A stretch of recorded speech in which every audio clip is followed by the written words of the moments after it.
is Victor Simmons. I'm the library administrator here at the Auburn Avenue Research Library on African American Culture and History.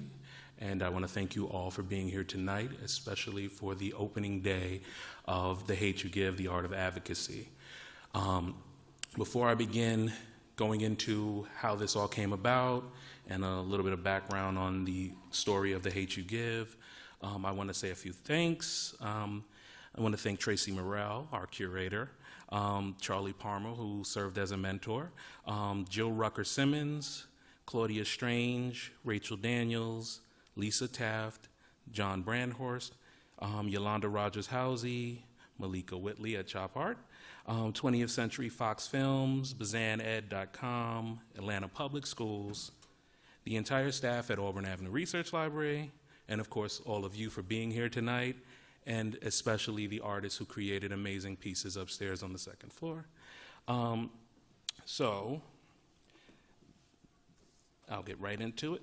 So the idea with the Hate U Give came about. I had received a phone call from 20th Century Fox saying, can I get 4 to 5 teens together to create original pieces of art?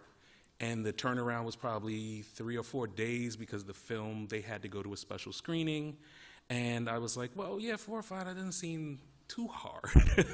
And then I kept thinking, well, where am I going to get 4 to 5 teens? And that's how Jill Rucker-Simmons came on board, because she deals with the 5th Congressional Art competition that Congressman John Lewis does. So I was like, well, do you know anyone? And she was like, yeah, sure. You know, Grady has this wonderful program.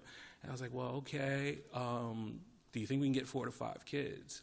And she said, well, here's the media specialist, and that was Miss Taft, and she passed me on to Mr. Brandhurst, who came back with 17 names, which was like shocking to me. And at first it was just like, well, I don't know if we have enough seats in the theater, not realizing that the screening that they were going to go to was completely their screening and that the entire theater was theirs and only theirs. So they said, sure, 17 is great. 11 out of those 17 created original pieces for this exhibition, which is outstanding when you think about the other cities that were doing similar things. I can tell you we definitely outdid all of them. And I'm not just saying that because it's us, facts. And so I was floored at the pieces that I saw come into my office, because that's where they ended up being housed, was in my office. And I came back from being off, and I was just like, oh my goodness. I took pictures of them and sent them to the people at 20th Century Fox, and they were all floored about it as well. So the idea behind The Hate U Give all stems from Tupac Shakur. Tupac Shakur was the slain and immortalized rapper, actor, writer, and activist.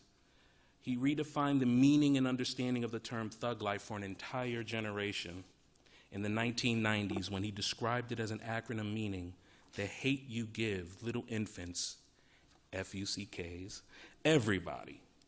Tupac further explained that what you feed us as seeds grows and blows up in your face. That's thug life. With thug life proudly and prominently tattooed across his abdomen, Tupac's song by song peeled back the layers and fragility of downtrodden people of color in the United States of America and across the world.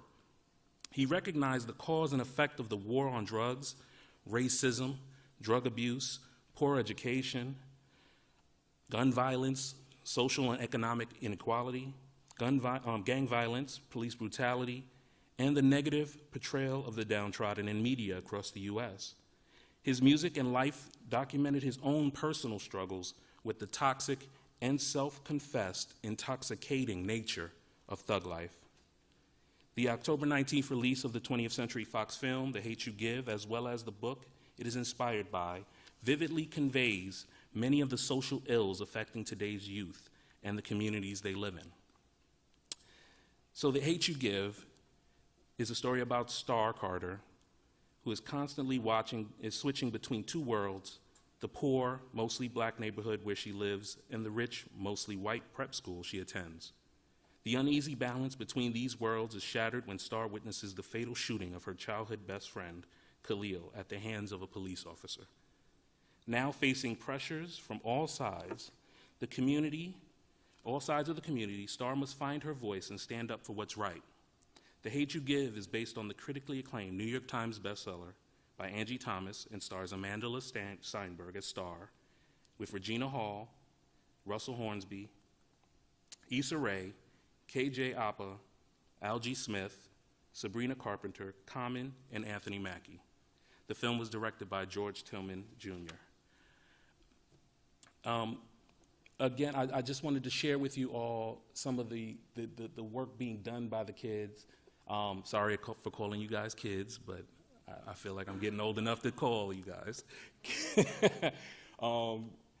They took on the task of unpacking all of the themes within this film and the story in a way that even people who are 4 or 5 times their age couldn't unpack.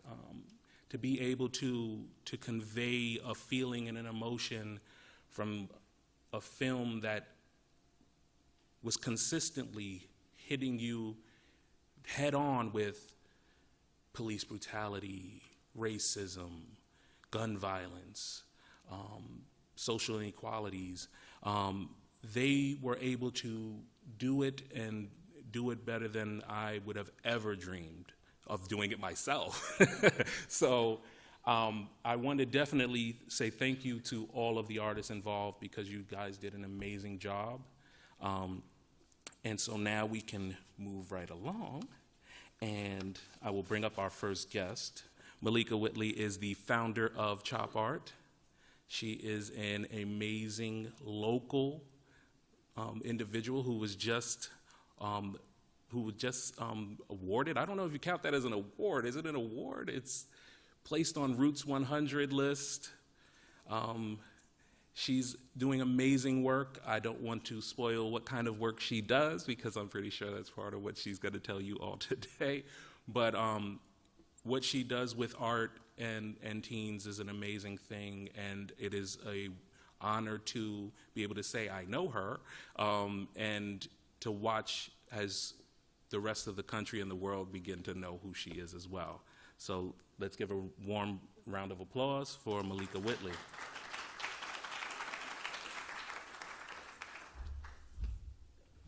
Thank you so much, Victor, and thank y'all so much for having me tonight. Congratulations to all of the young artists for this amazing feat. So many people never make it to having a gallery show, and so you all being able to have that on your resumes and being able to see your work up in the gallery is a huge deal, so congratulations to you. Like Victor said, my name is Malika Whitley. I'm the CEO and founder of Chop Art, which is a multidisciplinary arts organization for homeless teens. We work here in Atlanta, in New Orleans, Hyderabad, India, and Accra, Ghana. Chop Art came out of my personal experience with homelessness. I grew up here in Atlanta and began experiencing homelessness with my family at the age of 6 and independently at the age of 16. And so I walked through these streets downtown after school, just taking up time, trying to count down the hours until it was time for me to go to sleep in buildings and cars, our storage units. And during that time of counting down the hours, I found a lot of refuge and peace through the arts. And that's what really saved me, being able to use my voice in song, use my cadence in theater, my words in poetry, and of course my pencil in drawing, allowed me to anchor myself, restore dignity to myself, and also to express myself into the world when I felt like I had gone without a voice. And so the work that we do with Chop Art is so kind of intertwined in what you all have done here today. We've had a lot of talk around the city, especially with the Super Bowl coming up, about what the arts mean as far as social justice. And everyone wants to know, you know, how can we use the arts to say something meaningful? And I think it's just so wonderful that you all have taken this movie and not just gone away from it, you know, thinking that was a really good concept and I'm going to tweet about it or put it on Instagram, but really taking those concepts, creating something meaningful for everyone to be able to see, and also creating something from your own selves. I think that's a really wonderful thing to do, and it's very much commendable. The Hate You Give is such an important film about standing up in your own voice, even when you don't know what your voice is yet, you know, but pushing forward and saying, I'm going to stand for something. And I know in these times there are a lot of things to stand for. Sometimes it can be really scary to say things aloud, and it can be really scary to say things aloud as a young person when you feel like you don't have the agency to do so, when you feel like you have to stay in a child's place and not disrupt. I want to extend to you my gratefulness for you standing up in your voice, for you saying these important things, for you using your arts to move this city forward and this country forward in social justice. I want to thank you for that. I want to thank Tracy for this beautiful project that you curated. Thank Charlie for being a mentor. So many of the times we have so much talent out here in the city from our young people, and it takes us as adults coming together and really pouring into the young people to make sure that they have the tools, and not only the tools, but the microphones that they need to be able to make the impact that they see for themselves. So thank you both. Thank you to the Auburn Avenue Research Library for having me. And yeah, congratulations to you all.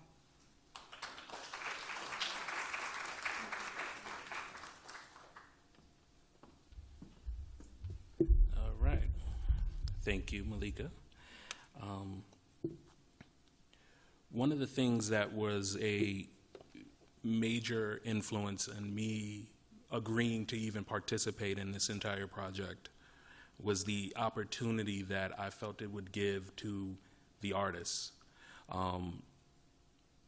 Thinking, you know, when do they actually get their first opportunity to display their work and have their pieces in a gallery space where others can view outside of school or home, and it be taken seriously. And I wanted it to be taken seriously. I wanted all of the artists to feel like all of the other artists who have displayed their work here at the Auburn Avenue Research Library and have that ability to start their resume.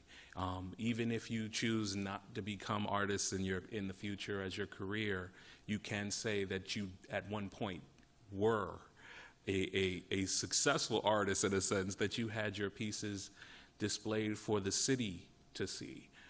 Because one thing, you know, I want you all, and I always stress, is that the Auburn Avenue Research Library, we are a public library. We're one of the few public research libraries, especially on African American culture and history, that exist in the country and the world. So when you can say that you've had your work displayed here, you are in great company. I want you to feel proud of yourselves. You've done an amazing job, and I know that once everyone else that's in this audience has an opportunity to see your work, they will also agree. So with that, I want to introduce our curator for this wonderful exhibition. Tracy Murrell is an Atlanta-based artist and curator. Her bold, minimal artwork explores the use of silhouettes by recontextualizing images from popular culture to use as entry points for deeper conversations on gender, race, and beauty. Her use of positive, negative space and high-key colors are reminiscent of pop and post-pop masters such as Lichtenstein, Katz, and Hume, prompting the viewer to question their own beliefs about race and gender, as well as what is high and low art. I give you your curator for this event, Tracy Murrell.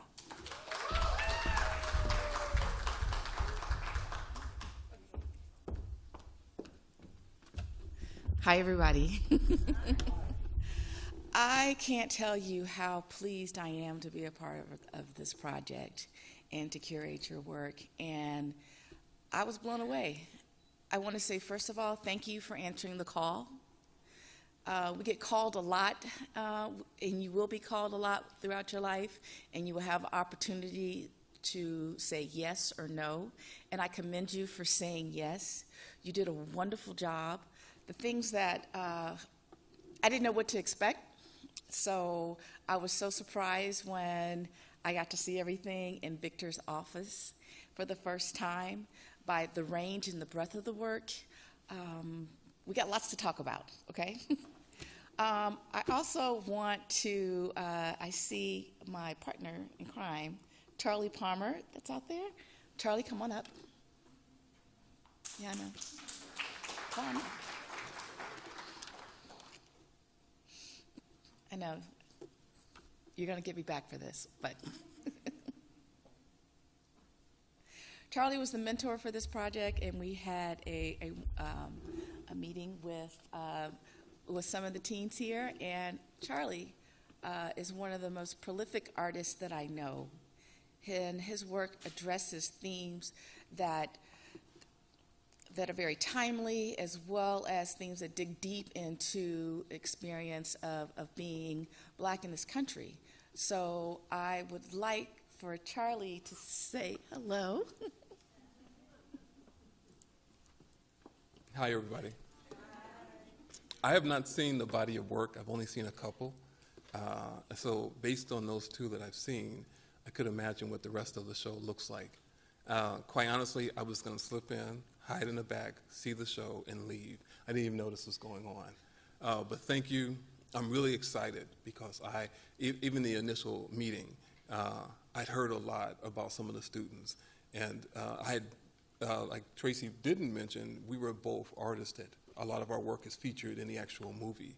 And so when Auburn Research and Victor called initially for us to help curate as well as mentor, it was like a done deal. I was already kind of involved emotionally and mentally, and I have not, many of you I think have already seen the preview of the movie. I haven't seen it yet. I'm looking forward to seeing it. I have read the book, but to be a part of this project on any kind of level is very exciting. But I'm also just really excited for the young people, and again, that was my reason for coming in today, is to kind of see what the body of work looks like. And so I'm just honored to be here, and it's a pleasure, and I look forward to meeting all the young people. What? No. Okay. All right. I want the artists to come up. So, please. Where are we? Charlie, come on up. Zoe, Magda, LILA, ALAINA. If I pronounce your name, please forgive me. Mispronounce it. MAELLE, SHAMAYAM, Victoria, Hannah, Colleen, and CARRIE.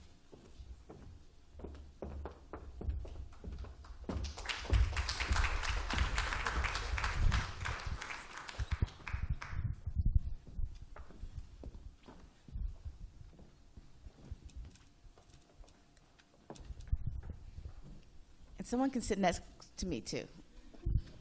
Oh, come on.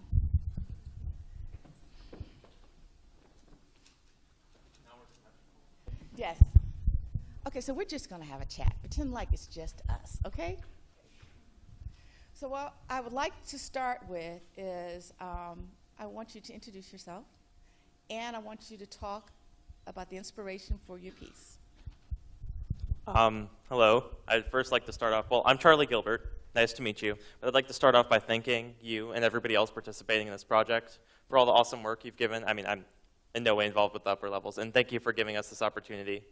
And then what inspired my piece, the movie dealt a lot with themes of community and identity and choosing who you are and how you want to use who you are, like what parts of yourself you want to hone into, I mean, at least for me, that's how I interpreted a lot of it. And then so with my piece, I can talk about my piece now, right? Or I'll just pass it on. Just tell me, so we're going to first talk about inspiration. Okay, inspiration. And then we're going to come back and dig in deep. Okay. Because I have specific questions, Okay. especially for you. So identity and community. Community was a theme that most inspires you. Yeah, and identity. Identity and community. Y'all got that? Okay. Hi, my name's ALAINA JINKS. The most inspiring part of the movie was definitely seeing like the cycle of violence, and that's just for anybody, not even specifically in the Black community, but just in general, how violence is passed along and a symbolism of violence for me. Hi, I'm LILA CHILES, and something that really inspired me from the movie was kind of the theme of voice and finding your voice and showing it off and kind of talking about what you really believe in and how you want to fight for that specific thing and kind of just shining your light on everything. Hi, I'm Zoe, and after seeing this movie, I think that the most important point of it was the idea of thug life, just like the whole idea, and how if you're seeing violence every single day of your life, then it can affect you in deeper ways. Hi, my name is Victoria HAGOOD, and like she said, thug life was probably the biggest theme that stuck out to me because to me it starts with the youth. So if you treat a child a type of way, then they're going to reflect that in their adult lives. So that was just a really big part for me. Hi, I'm Carrie Miller, and what inspired me was the police brutality in the movie and how it's different between white people and Black people, and yeah, my art really touched on that.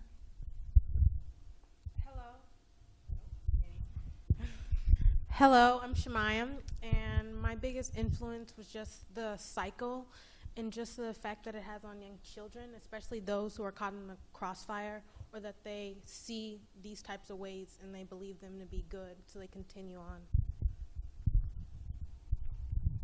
Hello, my name is MAELLE GUTIERREZ-CASAL, and my biggest inspiration was to make a comparison between the past and what's happening right now. My name is COLLEN Miller, and the theme that really spoke with me was using your voice, and I feel like that's a theme that showed throughout the movie. And I'm not sure if I'm supposed to give a specific scene or anything. Is that going to ruin the movie? Would you like to? We can, now that everybody's kind of given us their theme. Well, there's just like this one scene that really spoke to me, and it's kind of towards the end, so I'm not really sure if it's ruining anything or not, but she is handed, you know, a microphone, and she like compares the microphone to like a gun, and I feel like using your voice instead of like weapons, and like the theme with like police brutality and that kind of like stuck with me, and so that's like that's what influenced my piece.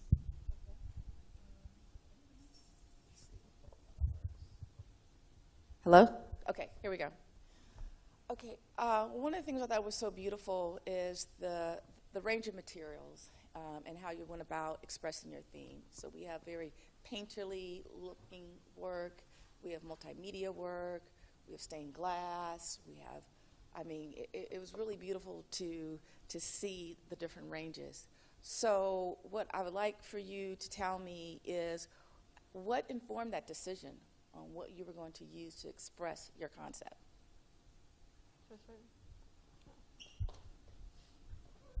You can start. Oh, okay. Well, as you know, the scene that I explained where she compared the microphone, the same, like it was like the weight of a gun, and how like instead of using violence as a means of getting your point across, and like police brutality, she uses her voice. And in my piece, I did a stained glass piece, and it has. Are we supposed to explain our piece? Is that what you're? Is that like the? Okay. Well, anyways, I have a person, and I have them using their voice and coming out as like bullets, but it's like trying to explain that like instead of using, you know, any weapons or anything, like using your voice is like the strongest, I would say. Mhm.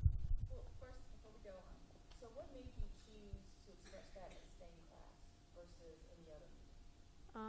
Well, that's a medium I've been experimenting with recently, and I just I liked how I feel like it's kind of a simple piece, kind of, and I feel like the way that I used I don't know, the way I used the glass, it kind of shows that it's I feel like I didn't want to do anything too intense, because it's such a simple message that I feel that should be conveyed, you know, using your voice. And so I just tried to use something as simple as possible to show that this needs to happen. I didn't want to distract from the message of it. I mean, all of your work was very powerful, and it was very clear in how you expressed. Can everybody hear me? Yeah. Okay.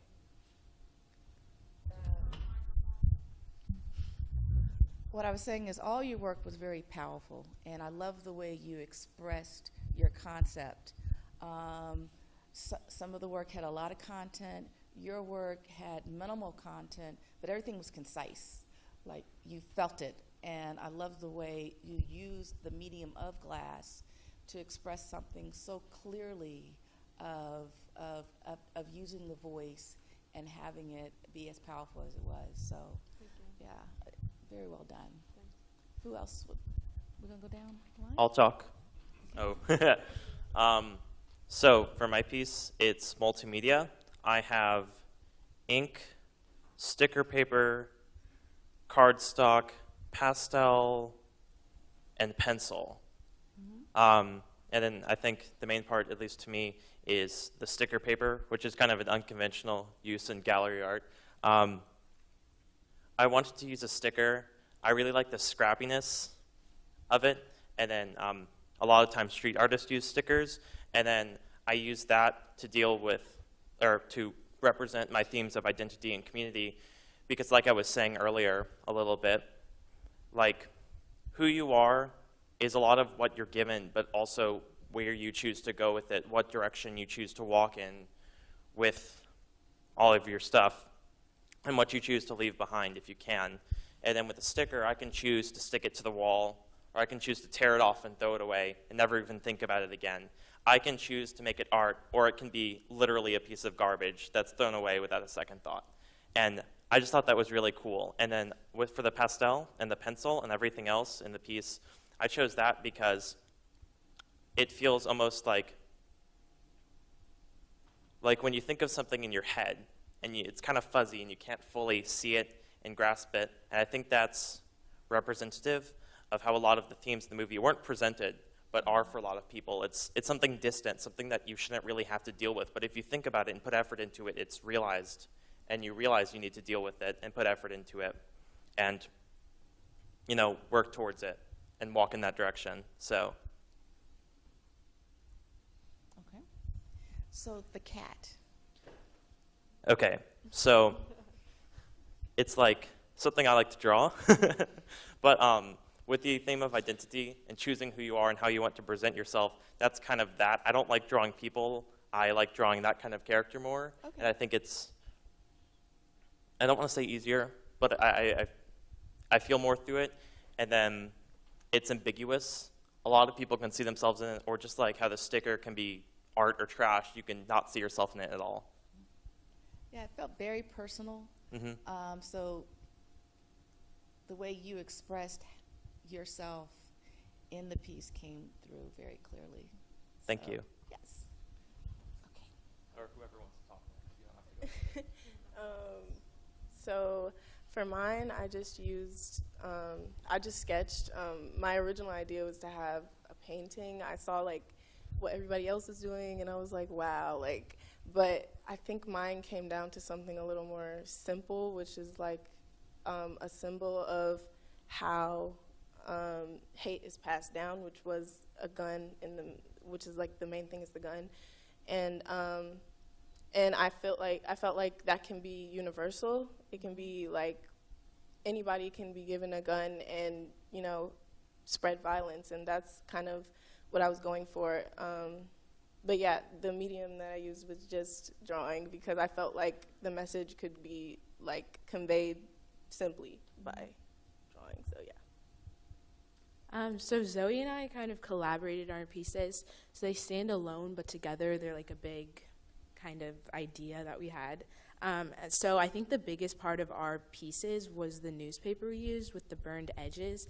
And our idea was like the newspaper kind of portrayed the media and how they played a huge role in like the victims and how everyone sees them. So like at Star's school, like her friend Haley kind of thought of Khalil as a drug dealer and all these things, even though Star knew him as like such a different person. He was like her best friend. So we kind of used the newspaper to portray how the media kind of twisted the image of the victim in a bad way instead of shining light on that person and like what he did in the world.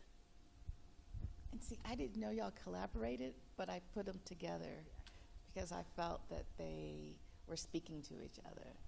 Good job. Yay. Zoe? Yeah, like she said, we used the newspaper to, I used it as a collage on my piece. And also, it's not even just newspaper, it's also what you see on TV. And I feel like these days, whenever you turn on the TV, it's always something violent or something bad. And as a kid, if you see that, then it can really affect you.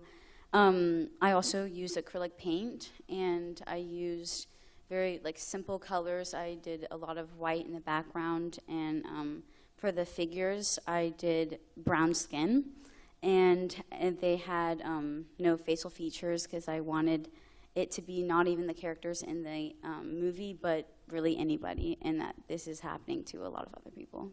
Lovely. So we're going to use this mic. Okay, so for my piece, I usually use a lot of multimedia anyway. So for my piece, I decided to have like bricks in the background to have a lot of texture and everything.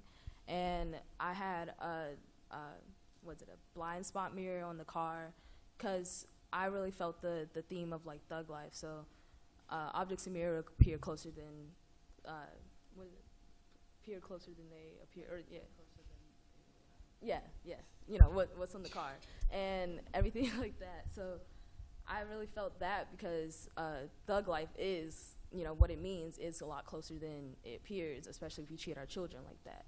So I just really felt that, and I put 3 girls on there to represent, you know, children, and, you know, halos around their heads because they're really innocent until they're out into the world and all this other influence that changes them. So yeah.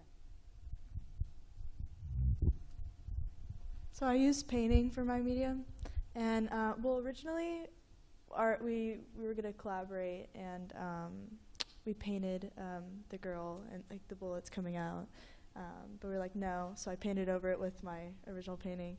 But it kind of ties together because yes, you should use your voice, but I feel like everyone needs to use their voice, not just like black people, and white people need to be more aware of what's happening and also have a voice and say, like, stick up for what's happening.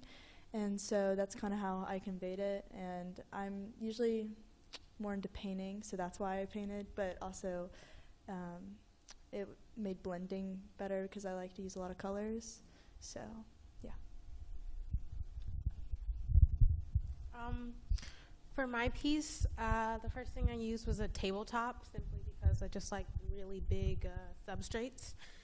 And for my piece, I kind of battled with it because I didn't know what direction I wanted to head in, and then it never turns out how you really expect in your head, so you kind of just have to keep on moving with it.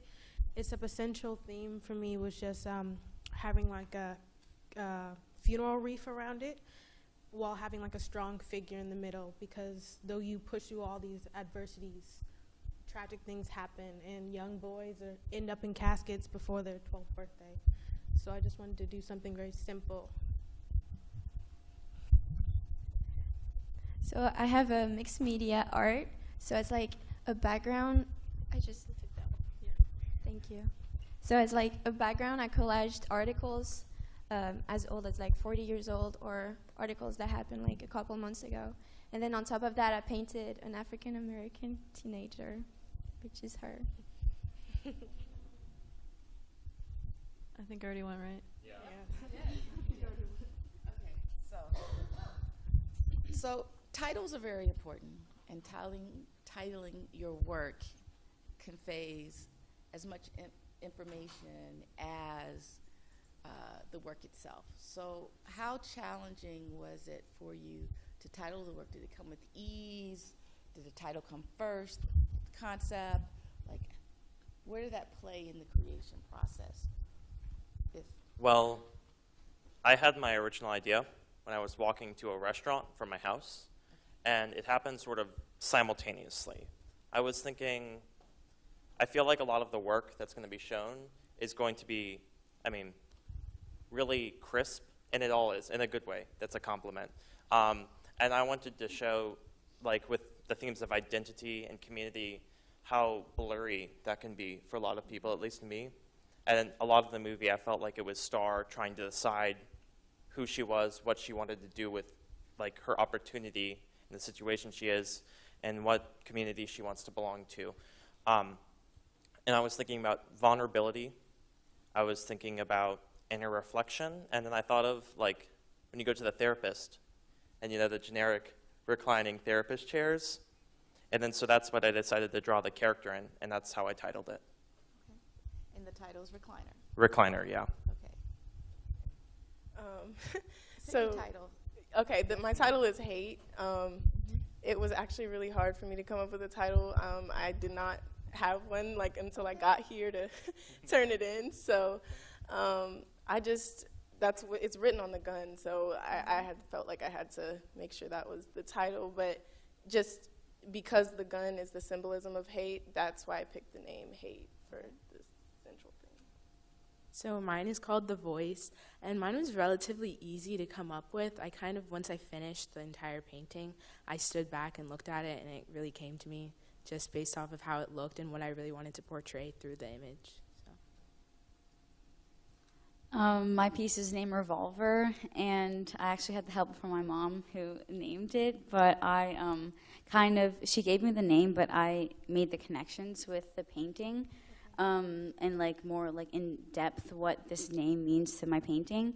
And Revolver has a connection with a gun, but it also connects with like the word revolve and how everything is kind of connected and how this hate is being transferred from like kid to adult. And yeah, and another similarity with Lila and I's art is that this circle like has to be stopped by somebody, and I think that Star's voice is the one that stopped this like continuous circle.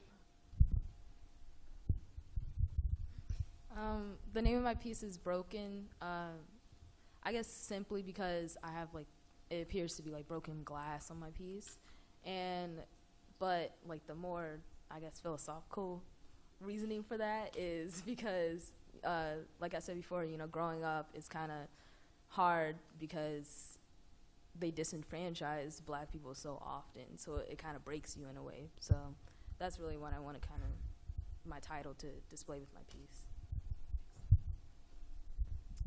My piece is called Hands Up, and well, in the movie they chant hands up, don't shoot, hands up, don't shoot repeatedly. And so my piece is like two hands up, one's black, one's white. And after I did it, it just like came to me. I was just like,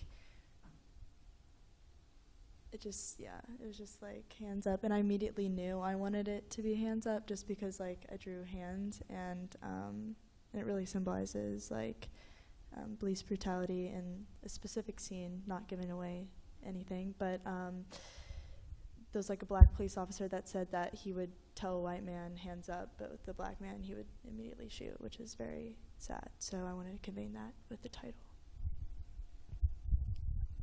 The name of my piece is Casket Pretty, and usually I struggle at titles, except for this one. I was listening to a young artist named No Name, and she's very reflective with her work, and that was the title of her song. And so I already had that in mind before I created anything, so it kind of just kept me consistent with my piece, that no matter what, I would just have that in mind, so it could still make it crisp while having a good message. My title is Nothing Changed, because that's the conclusion I got from comparing articles or just watching documentaries or listening to stories from my friends or like watching the media. So I didn't really focus too hard on the title. I think it was something around voice as a weapon, I'm pretty sure. And I feel like that was just kind of a working title, and I kind of just stuck with it. Yeah. So before we go upstairs, we go upstairs to actually look at the artwork, would anyone like to share on what role do they feel that art plays and can play in what's going on now in the media with all of the, we're living in an upside down world. I think everybody can see some aspect of that. And art is playing an active role in our communities. When it comes to making change, how do you feel artists can best do that? Well, I'd say art is a weapon, but it's not really used to destroy things. I think art is a really important harbinger, like bringing in stuff, I probably said that word kind of wrong, of new ideas. And art can be really good because of its ambiguity. It's ambiguous. People can see themselves in it and see different themes in it that reflect to them, and then with that, they can be like, okay, here's this new motivation and inspiration, and I'm going to act. Or, well, I mean, you want them to act. That's the goal. You want them to get something out of it. And I think art is very important in that. And also, anyone can make art. Anyone can express themselves with art. No one controls the means of production for art. I mean, there's an industry, but no one can stop you from making art, and no one can stop you from getting your ideas out there. And there's not a lot of media like that, so. Well, thank you, Charlie. Anybody else want to add to that? Were you going in the first floor? Not everyone has to talk. Okay, yeah. I think that art can inspire people to make change, and just seeing a powerful image can just really make you want to go out there and like make a difference. But also from like an artist perspective, I think from doing this art, it has made me like think about this movie and think about people who have gone through this experience, and kind of just like it makes me closer to it and makes me like realize like what's going on. Okay, so I guess with our art, we can definitely, like they said, like we can definitely do something more than what we're doing right now, I guess, with our art. So if anything, I feel like anyway, we're going to make a change. Like it's not going to be, it might not be the biggest change, but it'll at least get like notoriety.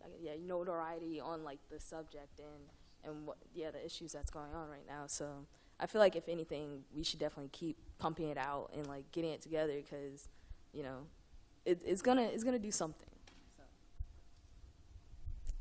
Well, I like how the art really promoted the movie, because I always had to explain to people what I was doing, and like then I had to like say how I felt, and then it just went on into that. And I just love how like we all had different pieces, and it'll touch to different people, and then we'll have to explain, and then it'll travel that way. And I think that's a really big, important part in how we're gonna make a change. And also the film itself, because I'm into film, and I think that's also an art, art. And so I really think, like, if we make more movies about it and different perspectives on it, I think we could really make change and get people to realize what it's about. So, I think it's required of us as artists to definitely make pieces that impact people, especially in like a day and age now where so many things pass by us. We have everything at our fingertips, so we'll get like happy stuff, and then like people are being affected by horrible natural disasters, and so we just don't really have a filter nowadays. So I think that images that hold truth really resonate with people, and I think that we have to do it. Okay.